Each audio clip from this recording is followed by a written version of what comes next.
L'arrivée du printemps sur un air revendicatif avec des traditionnels défilés du 1er mai, un mouvement cette année quasi unitaire dans lequel, mis à part Force ouvrière, tous les syndicats, la plupart des partis et des personnalités politiques de gauche se sont rejoints. Au total, plus de 10 000 personnes, selon la police et les organisateurs, étaient ce matin dans les rues de Clermont-Ferrand. Et parmi elles, des manifestants qui jusque-là n'avaient pas l'habitude de descendre dans la rue. Le reportage de Jérôme Doumingue et Valérie Mathieu.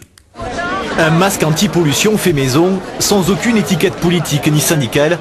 À plus de 50 ans, ces femmes ont décidé de battre le pavé pour la première fois, un 1er mai. Hier, j'ai vu tellement d'émissions avec des gens avec des masques que ça trottinait dans la tête cette nuit, et puis voilà. Vous vous protégez contre quoi là? Oula, contre les impôts salés, pour tout ce qui est sur le menu là.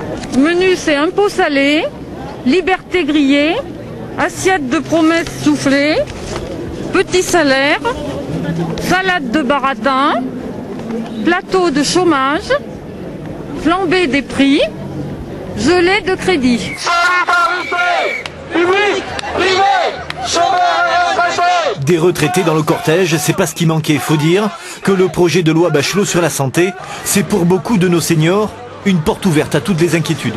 À partir de 75 ans, ils disent qu'ils vont plus opérer les vieux. Moi, je me suis fait opérer de la prostate. Mon chirurgien me l'a dit. Il m'a dit il faudra en venir comme en Amérique. Après 75 ans, on n'opère plus les gens, on les laisse crever.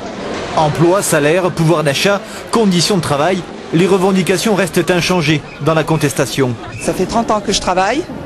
Au bout de 30 ans de carrière, une infirmière gagne à peine 2 000 €. C'est inadmissible après 3 ans d'études. Alors si vous trouvez des professions maintenant qui sont attirantes, c'est certainement pas la nôtre. Et voilà mon courroux. Et je dis qu'avec à peine 2 000 € par mois, on ne peut à peine survivre. Quand on a les horaires qu'on a, qu'on travaille, qu'on fait des 3-8, qu'on travaille les samedis et les dimanches chez nous ne sont pas payés double. Et on n'a pas le choix.